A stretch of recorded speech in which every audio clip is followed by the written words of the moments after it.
好，今日又樓睇啦，呢個單位油麻地嘅，一入屋你見到長方形嘅廳嘅，都幾光猛喎。咁啊呢度電視、梳化呢度啦，飯台擺右手邊。咁睇下第一間房，四四方方擺咗雙人床加個櫃仔啦。咁呢邊係浴室嚟嘅，乾濕分離，企缸呢度。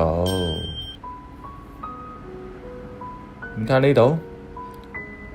係另一間睡房啊，擺咗張雙人床加個櫃仔，呢邊有個窗噶。咁啊，其實呢間房咧再間闊啲嘅，咁啊間翻出少少，咁啊間房再大啲啦。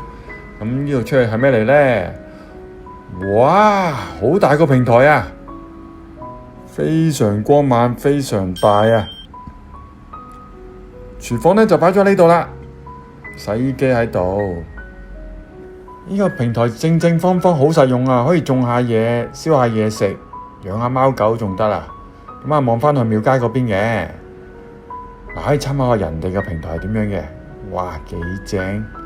咁啊，介紹翻啦，呢個鋪叫兆豐大廈，樓齡44年，1982年入伙嘅，最高樓層21樓，合共有52個單位。呢個單位面積249尺，平台咧都有成300尺噶，平台大過單位面積啊！交通方面咧，步行1分鐘咧就到油麻地地鐵站，係非常之方便啦。呢個單位300幾萬就可以用到大約600尺嘅面積，你話喺市區度邊度揾到啊？呢度係兆豐大廈，有冇興趣話知啊？帶你去睇。